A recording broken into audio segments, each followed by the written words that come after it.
Hello again, I'm John Michael Chambers, and welcome back to Intel and Insights with Juan O'Savin, published every Thursday at 6 p.m. Eastern.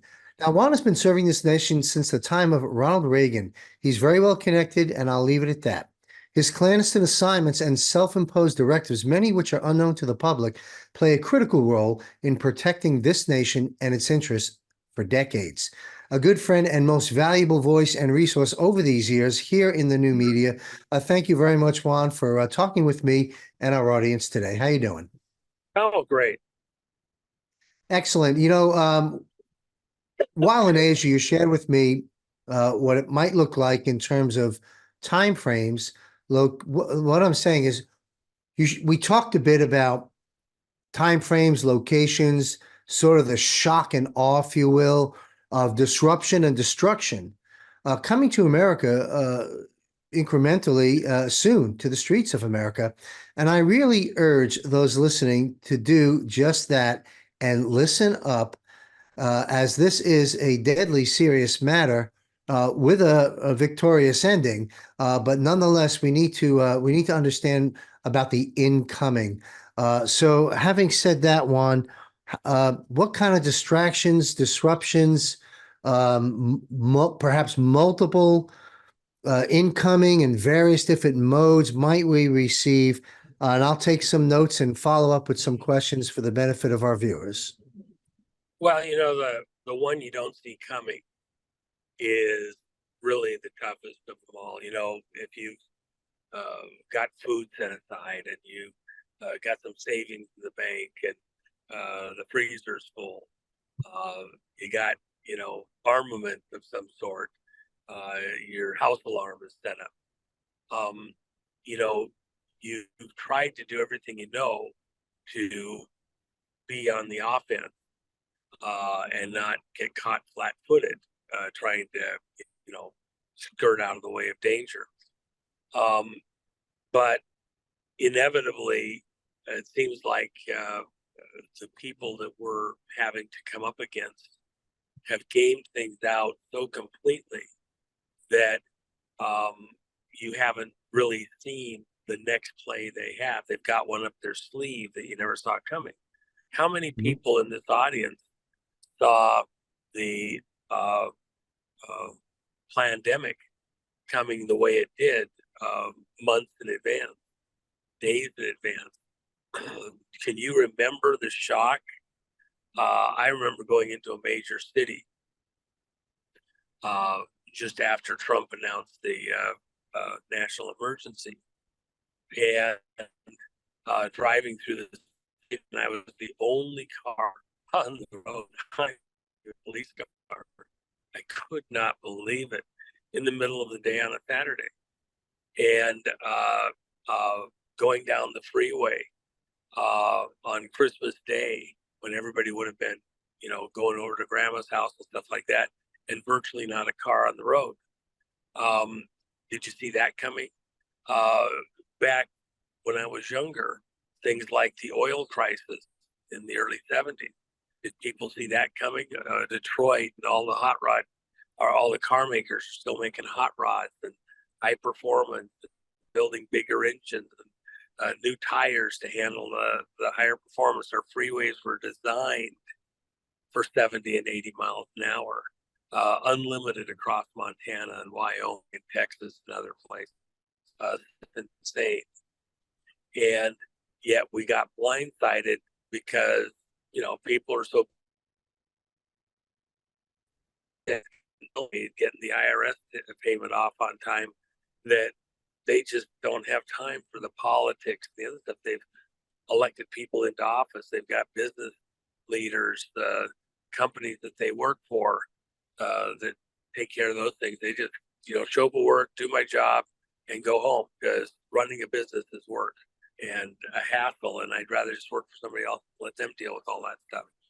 In that kind of a mindset, it is actually not just easy, but likely you will get blindsided by some event or events over your lifetime. Some of them more significant, some less, but especially from the political arena. With that in mind, you know, there'll be people that'll come out and apologize after the fact for what they may force you to do or direct everybody to do that was exactly the wrong advice at the wrong time. But that'll be after you're wiped out, after you've made decisions based on bad information.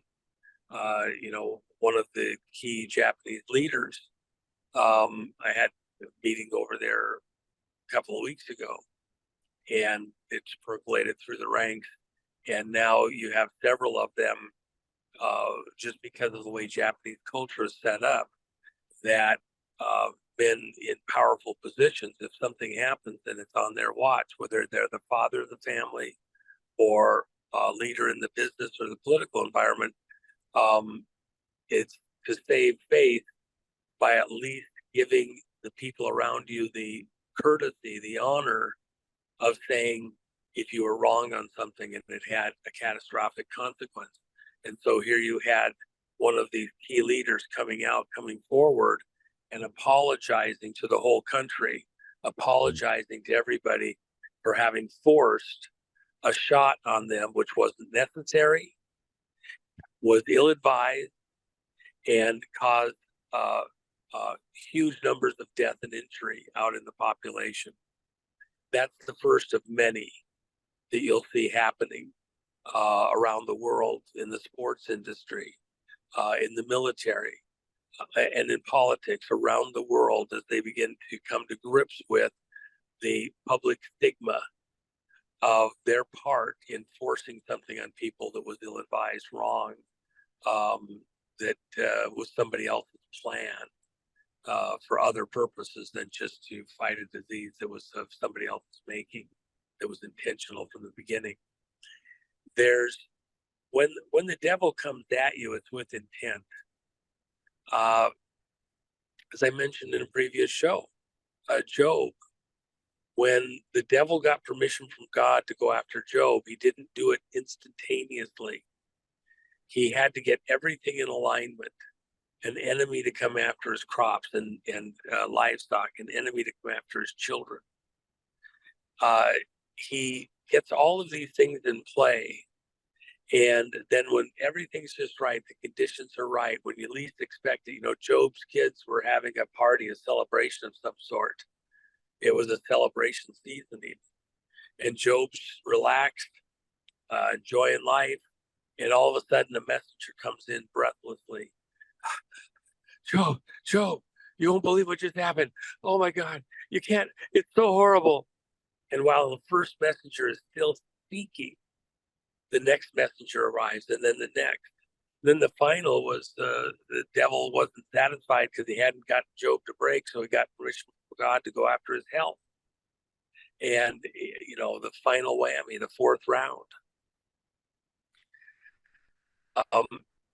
There are attacks that are intended against America, the American people, because this enemy that has attacked us, it may look like they're only going after Trump. As Trump has said famously, they're not after me, they're after you. I'm just in the way. Okay? And so what are they capable of? What tools do they have? What are they going to exercise? Look, you cannot bring millions upon millions of people who have no place here. They don't have a job. They don't have connections. They don't have direct family members. They don't have a place to start. You can't bring them here, just give them free everything, and expect that, number one, to be perpetual, or them to have proper understanding of taking a role in society. You can't bring them here in droves like that, and especially military-aged men who've been schooled up and are on a mission, and then expect that we're just going to push them back out of the country or go out and send a policeman over to them like Andy Griffith and Mayberry. Well, okay, you're not supposed to be doing this, and I'm going to have to take you in now. Do I need to use the cuffs, or can I just put you in the back seat here, okay? And close the jail cell door behind you on your way in. That's not a realistic understanding of the crisis that we're in.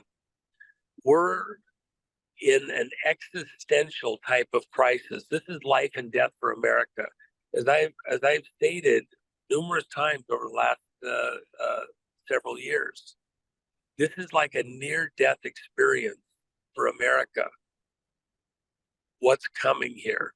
Even before Trump was named as a candidate, I told your people that. I told the audience that we're coming up in a moment that will be like a near-death experience.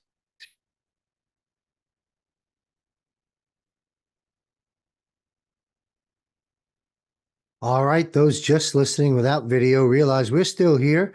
Looks like we've lost Juan for a moment. Juan, I don't know if you hear me, And you're but I've lost seeing you. the world. You're having an out-of-body experience, and you're seeing the world in a way that you can't see it when you're just in your own body.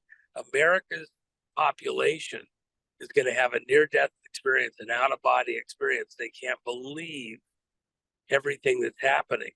The devil's coming for us. These are evils coming for us. They hate us and they want to destroy us.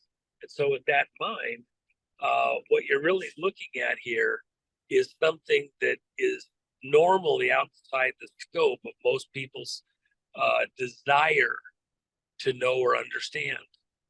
It's not that they're not able to, they're just not willing to for the most part, but we're all going to be forced to look at the world around us, the way it works in our country, and all the mechanisms of operation it takes to make people be able to function together, get gas in the gas station for all these cars and diesel for the trucks, people to load the trucks and get them going down the road safely without a sniper taking them out, trying to break up the infrastructure, without somebody with a light weapon taking out the power station or the water tank.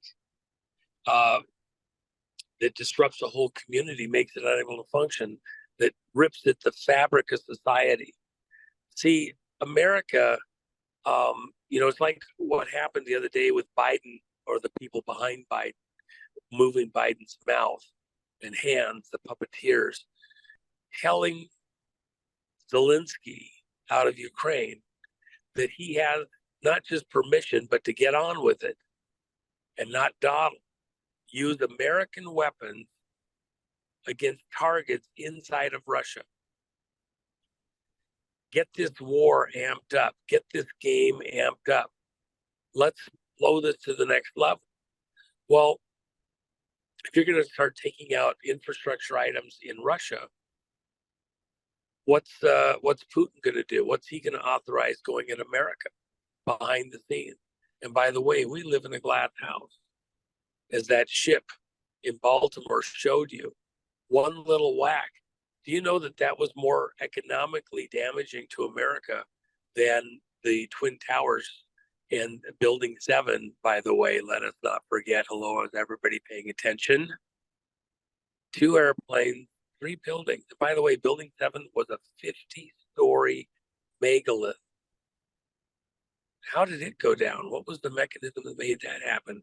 Who was planning that behind the scenes so they could get Homeland Security put in place to lock us down? But with that mindset, we come back to these people that by plan have been filtered into America all through our society. What are they capable of? What minor things can they do? And who's pulling the strings? Is it Putin? Is it Xi? Is it North Korea?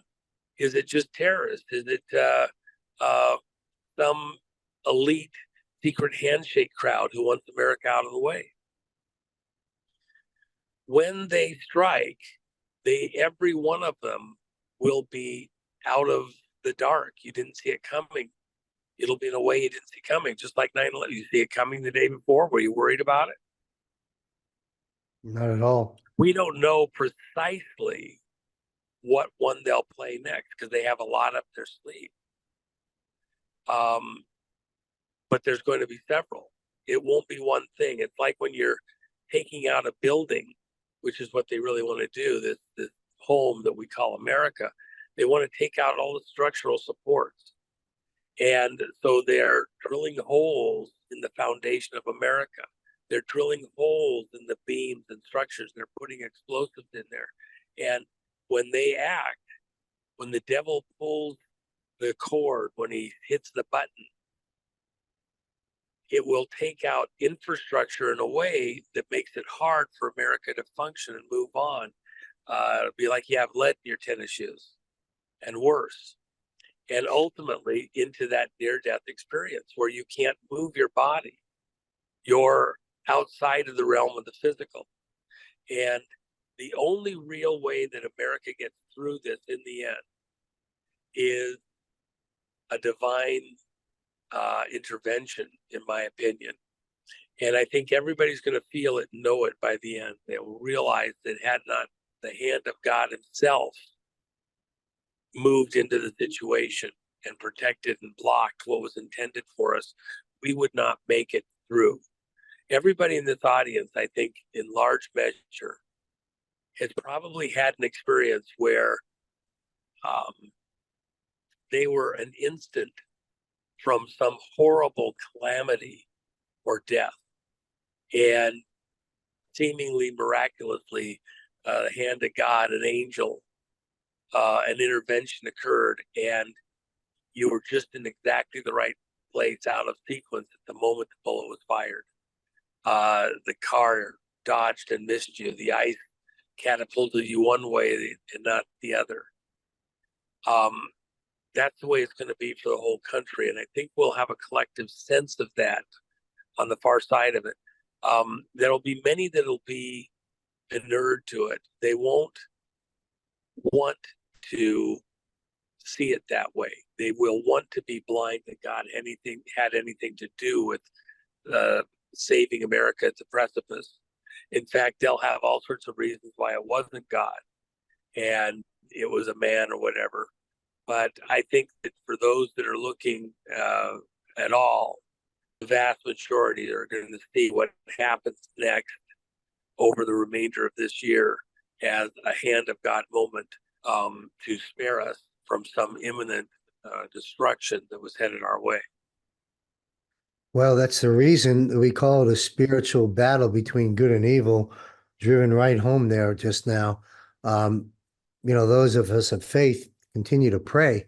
And Juan, I want to ask you a few questions I jotted down prior to turning this camera on, questions that people are asking of me, with the hopes that many others may have these questions and we can bring this across as well.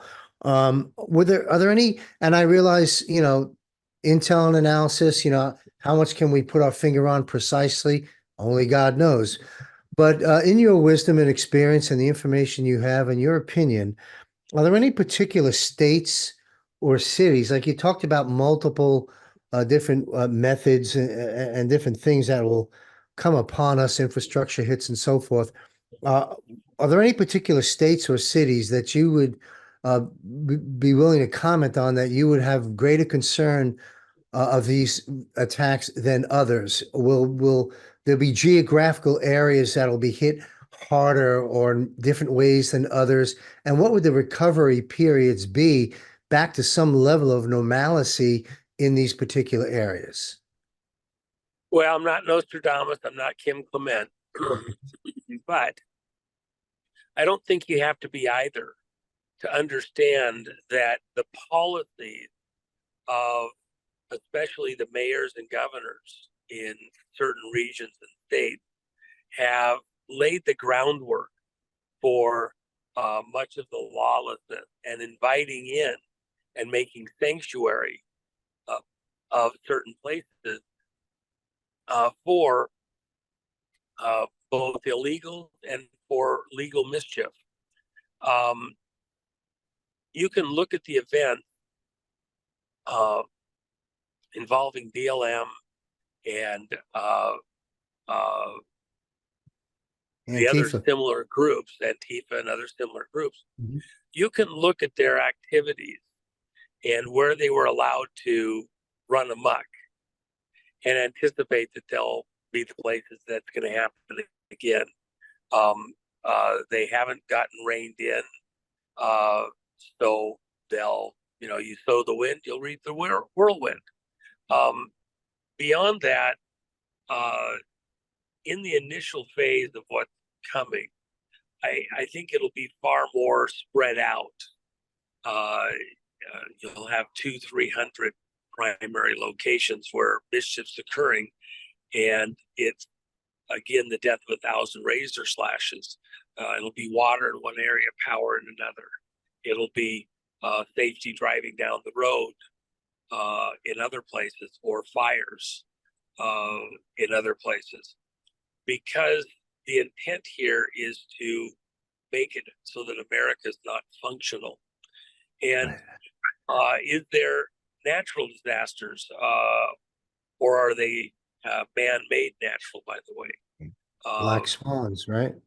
Black swans of different types, including some weapons that people just can't even imagine that exist, but are there to cause earthquakes or volcanoes Right. even to erupt. Sure. And for those that might think that now that's just gone into silly talk, we No, had not at all. a congressional hearing in the 80s about global pacts barring the use of weapons to create earthquakes Yep. and severe weather, and to take out whole city tidal waves, etc. So we had hearings about blocking the use of these extreme types of weapons in the 80s when we were working on FDI, Strategic Defense Initiative. And they were very serious meetings because the capabilities were amazing then and what was coming online. And now we're 40 years down the road. What do you think those systems look like today, and who has them? The problem that you have is technologies that once were highly restricted and difficult to understand and learn are far more profuse. And the ability for otherwise very unsophisticated groups to be able to create and wield those weapons is increasing by the day. So God help us. Juan, let me ask you real quick on the important topic. I've just learned, I'm sure many of our viewers have and listeners, that the ways to prevent these things from getting in the wrong hands and so forth back in the 80s in congressional hearings. Unbelievable. But, you know, a lot of the folks listening to this broadcast are familiar with HARP, some of its purposes and weather modification. And we look at events such as, well, you can speculate. I'll state this. I have no evidence that I can fully back this up on, but you have Maui, you've got back in the Katrina days, you've got all kinds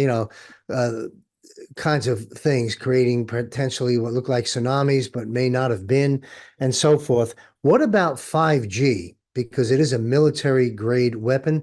As we've come to learn, it's went up overnight everywhere, all over the world in strategic locations. And all they have to do from a layman's term is just flick the switch up another notch or two, and all of a sudden, a whole area has been wiped out or eardrums have been blasted out. Would 5G be something we should be concerned about?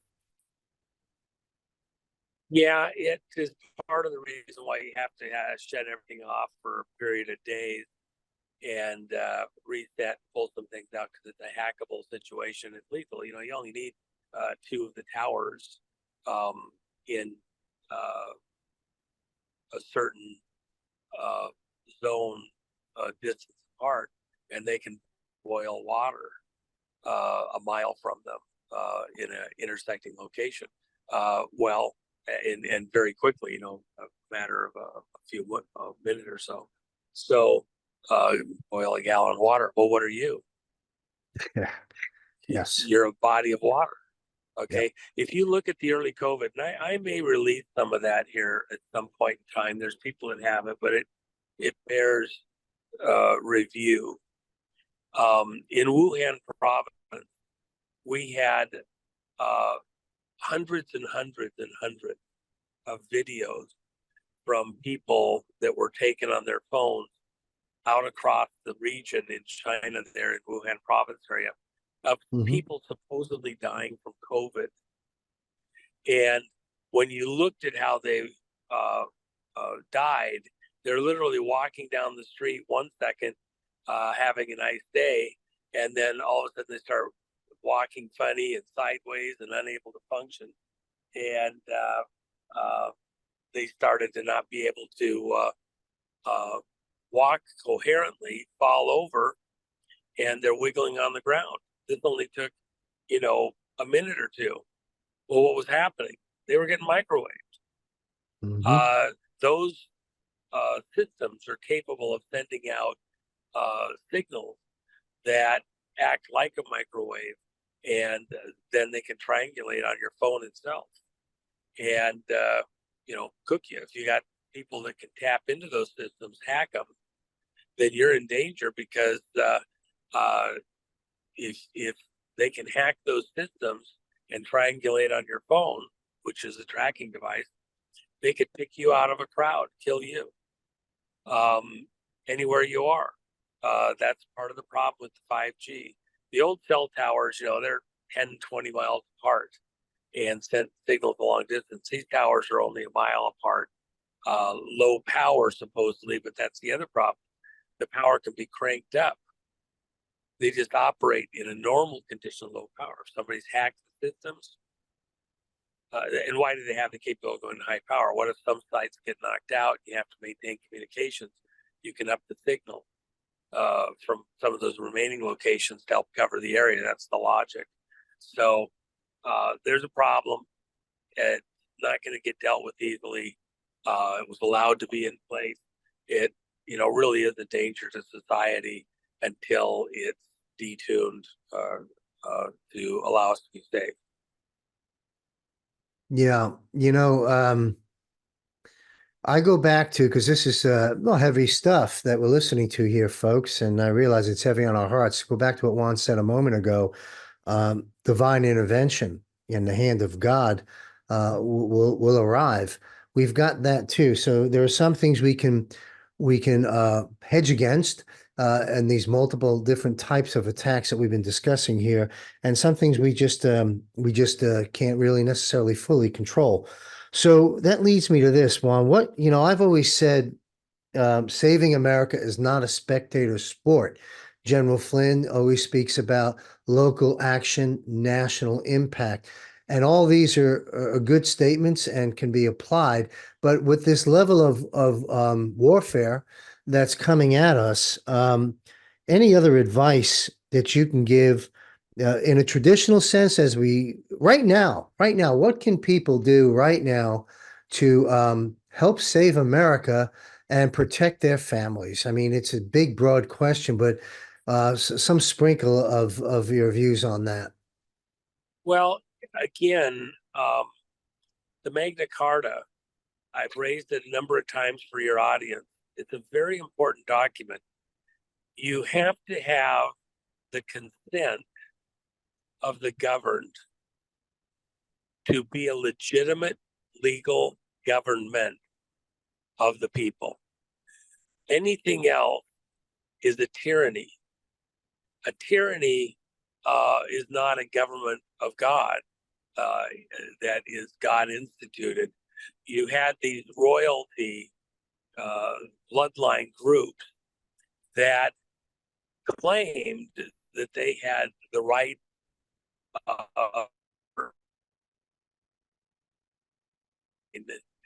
to the point where they had the right to rule by blood. And the Magna Carta brought to the point the fact that no, every person, every life is valuable before God, and God gave certain inalienable rights to each and every man, and that it is not the right of one man to enslave another. It is not the right of one man to own another, to own his produce, own his product. And each man has the right to his own property, to have the benefit of his labor and the ownership of his own labor and the results thereof for himself. And that can't be just done like an enslavement thing just for other people because they can. If they do, it's tyranny. It's a violation of what God gave to every person ever born on the earth, which was supposed to be their own independence, their own mind, their own life. And so here in America, we've enjoyed, we say more freedom than any society ever in the history of the planet. That's a threat to the tyrant and to the ultimate tyrant of all, which is the devil himself and all of his crew. So they have to destroy America first, then own control the rest of the world. There's a lot of Christians, by the way, that misstate something. They'll say this is the devil's world, that the devil owns this place, etc. Not true. When Adam and Eve sinned and Satan usurped, he stole their position of authority. God gave Adam the earth and everything that was in it as an inheritance for himself and for his offspring forever. That's what the scripture says. Then God gave Adam authority over everything that creeps and crawls and moves on the earth. It was Adam's house, and Adam made the rule. When the devil got in and usurped it, he snuck into an ownership position through deceit and fraud and had control of it up until Christ. If you believe the story of the coming of the Messiah, Christ, dying in the place of each of us for our sin, him being perfect and us not, so we die for our own sin, but he being perfect could step in and take our place. God himself taking on human flesh like we put on a coat, and then standing in the way, taking the penalty of sin on himself, and then buying back everything that he had given to Adam and his seed, paying the full price of it, and then giving it back to us. Christ at the cross, God himself paid the price to buy back the earth for the penalty of sin. And then he gave it back to us. So the earth belongs to those that are believers that have trusted God in that payment process of meeting the letter of the law. And the earth has been returned to God's people. And everything in it, everything that creeps and crawls and moves upon the earth is subject to the ownership and authority of God's people by the biblical narrative. So the devil doesn't own it anymore. He's fighting to hold it, but all that has to happen to take possession of what God has purchased back for us is to go put our foot on the ground, to claim it, and to take it back physically, and plant the flag.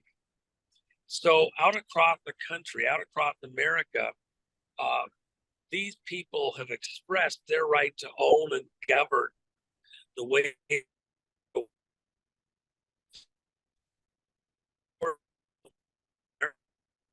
through the election. We continue to be exposed to the remainder of this year in decisive ways to show how they've got their players doing their bidding, doing their evil, the devil's own crew, into positions of authority to twist and camp the way that America operates, and to force the rest of us to go along with their twisted visions and ways of operating, using our life energy, our property to do their bidding, the devil's bidding himself. And part of the way that we express that ownership, and it may seem simple, but it's really an integral part. You let the other people around you know which team you're on. When you're in a combat situation, you still have to have insignia defining and showing whose team you're on. You're not in there with no markings on you.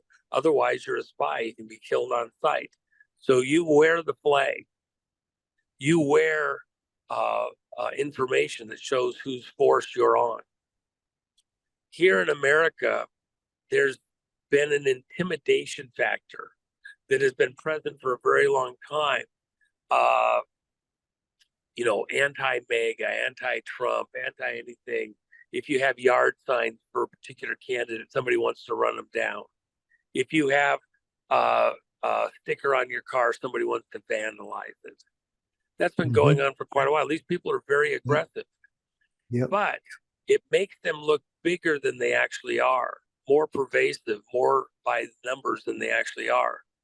And what we're now seeing is the resurgence of people no longer willing to be shouted down, no longer afraid to fly the flag. You see it with all the MAGA hats. I go out through farm country, and I have a bunch of the friends. Every time I'm at some Trump property and they've got unique Trump hats. Hey, can you grab me one of the MAGA hats? Can you grab me a Trump hat?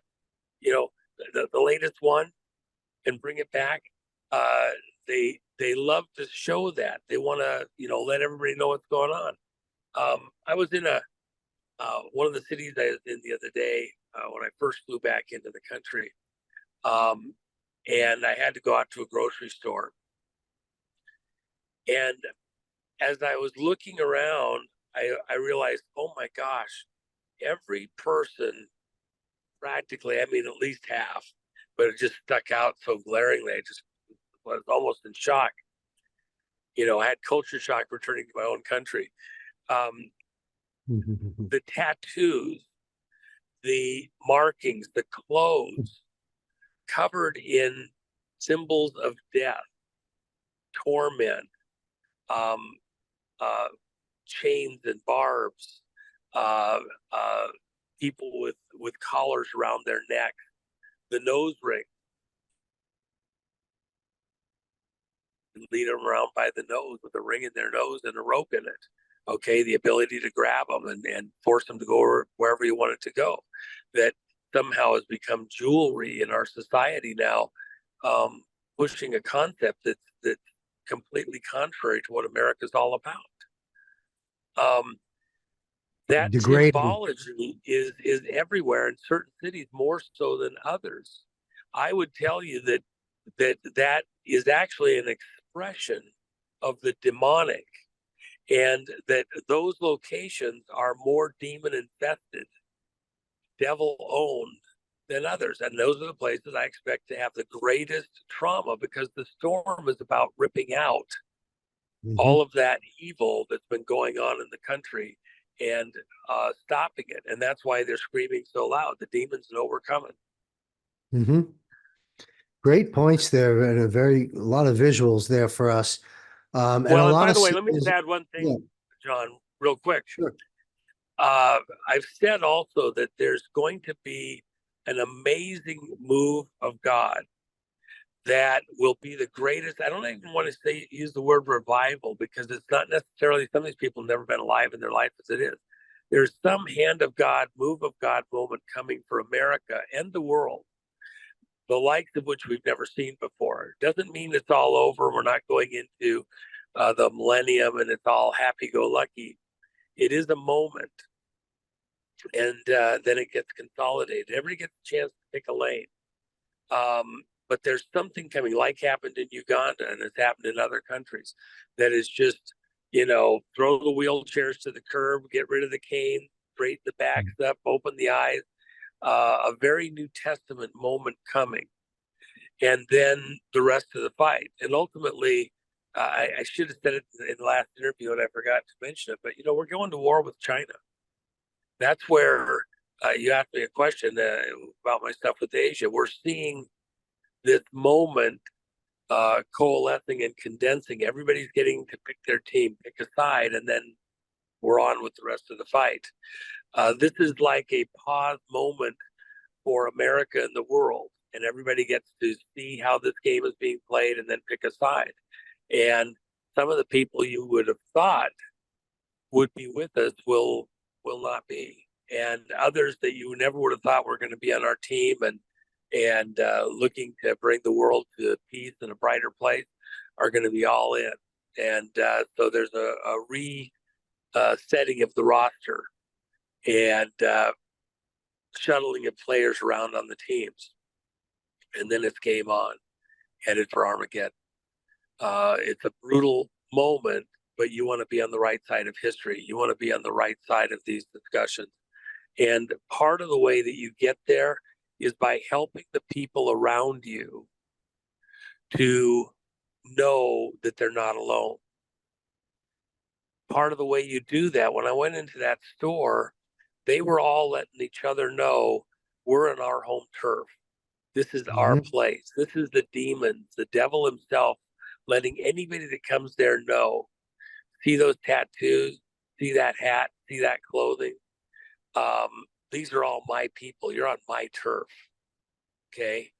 I own this place. Well, in this moment that's going on, even right now, this is a time where we stand up and be counted. You don't hide your light under a bushel. You be seen.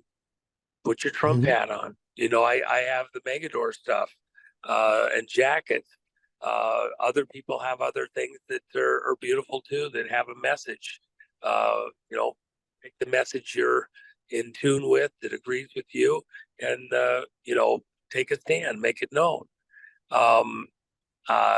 You know, that's why I have the challenge coins that tell a story, and that you know, you can give as gifts even. I think they're fantastic. And I can tell you some fun stories, even when 45 got his. So pick yours. It doesn't have to be, you know, something that I'm doing. That you have somebody that's got a great message, jump in with that message. Trump himself, any of the messaging there, to show that you're on the team and you're not afraid of being recognized on the team. You know, Christ said, if you're going to be embarrassed about being seen with me, I will be embarrassed before our Father to be seen with you. Okay. You know, own what you've been given. Your right as an American.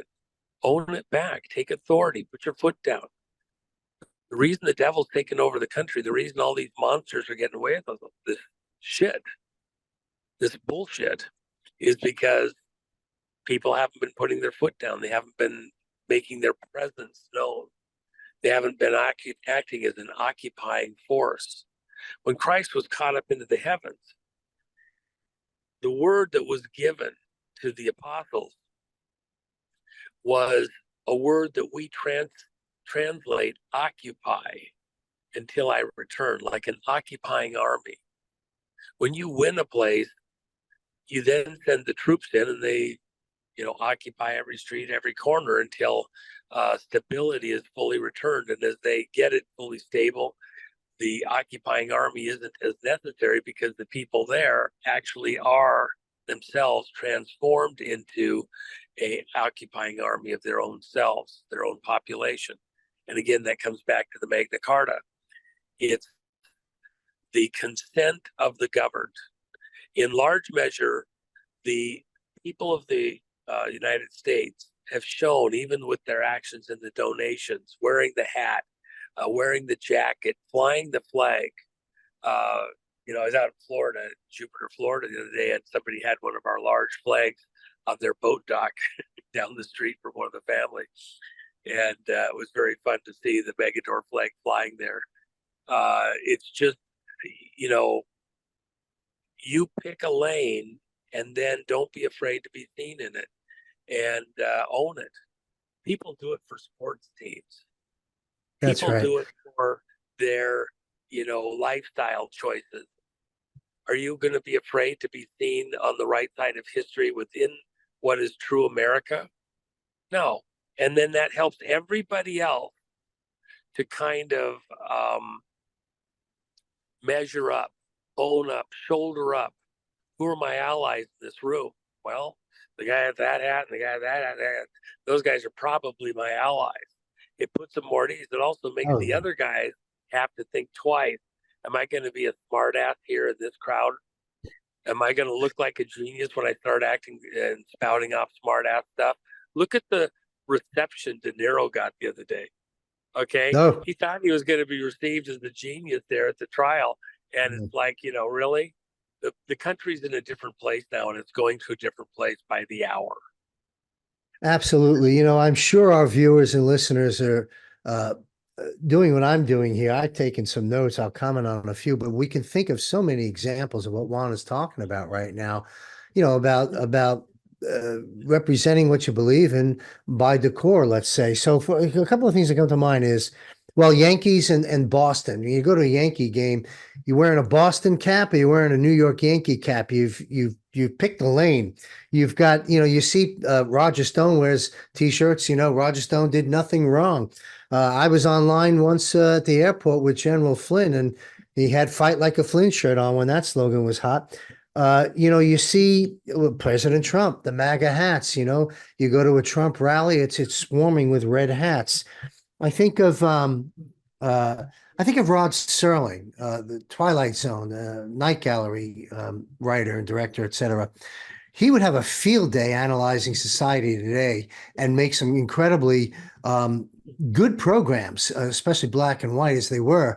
When you talked before earlier, Juan, about, let's just say, going through a Walmart or some store or wherever you may be, and you kind of know where you are. You can see that darkness, you can see that light, and some of the ways you can do that is it can be identified by the gear that one has on. And so I have a Magador jacket, thanks to you, Juan. I mentioned this last episode when I met with you here in Thailand, and I need to surface it out for one of the shows. I just need to get that done. But Well, let me add one thing, John. I'll tell you sure. what. Very funny thing. So I was wearing my Megador jacket on a plane, and one of the people as they came on had seen me with the jacket, and then as they're getting off, because I was going between cities, so I stayed in my seat. They were from an area behind me, and she stopped and she says, "I gotta do a tattoo like your jacket. Where do I get Mhm. one of these jackets?" And so we talked for a minute or two, and I actually gave her a coin and a jacket. She was a tattoo artist going to a convention, and uh, so we talked for a few minutes, and she said, I started in this zone in this way. And of course, I personally talked against tattoos at different times. I'm not a fan of tattoos, but we had a very interesting conversation. And she sent me a few notes since, and she's, done a tattoo that she's going to do for one of her customers of this, that's a vet. And if you looked at her, you would not believe she's part of our community. But Mhm. she started in a certain place. There's some things she can't change, but she has come over and decided that whatever it was that she thought she saw in that community beforehand, she's not in agreement with it anymore.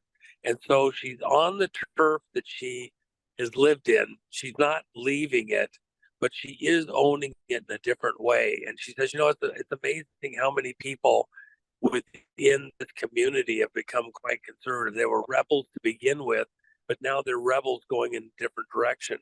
And I Ah, looks like we've lost Juan, and that is really unfortunate. I'm going to guess, because this has happened once or twice before in all the programs I've done, uh, where he may just run out of charge. He is in a vehicle, as you can see there. I'm going to stay on for a moment and see if Juan plugs in and can patch back in. The feed is still open for Juan. While I'm waiting, I'll small talk our way into this. And if he doesn't come on, we'll wrap up the show and we'll see you next week. But, I think about, I saw a Paul McCartney concert, and he brought up somebody from the audience, and who wasn't afraid to identify as a Paul McCartney and Beatles fan, because she moved her, uh, I think it was her dress or something up, to the leg, and you saw a Beatles tattoos basically on the woman. I know myself, if I'm in public places in America or any country, and I see something that I can identify with that's in my space of truth, something I resonate with, and it's a complete stranger, whether it's a t-shirt or a hat or something, I give them a thumbs up. And there's an instant camaraderie there. It's just an unspoken, it's like, if you're driving down a highway and somebody has uh, a bumper sticker, or they're hanging the American flag on the back of the truck, I'm beeping the horn. I'm giving them a thumbs up. So anyway, visit thejennifermack.com and get yourself some MAGA gear. Get yourself some unique Trump gear. And, I'm fortunate that I met with Juan recently and he gave me a jacket and signed it for me and so forth. But it's Thailand. It's 90 degrees, 95, 80, high 80s. Can't wear the jacket here, but when I come back home periodically, depending on the time of year and where I am, I shall wear it. Anyway, it looks like Juan's not patching back in, but we got a lot of good information on this program, serious information, serious subject, and the armor of God. That's what it comes down to. Have faith, divine intervention. God always wins. We're on God's side. And I want to thank you for joining us each and every Thursday at 6 p.m. Eastern. I also publish a monthly 1-hour program, very different from this format with Juan, just me alone for the hour. It is called the 40,000-Foot View, first Friday of each month. Please visit my website, johnmichaelchambers.com, and click and follow me on Rumble and view all these episodes. And be sure, again, to visit The Jennifer Mack for an arsenal of films, books, swag for the MAGA movement, and so forth. And we must unite in truth, not in politics nor religion. And remember, where we go one, we go all. This is John Michael Chambers speaking with his voice. Speak with your voice, and may God be with you. See you next week.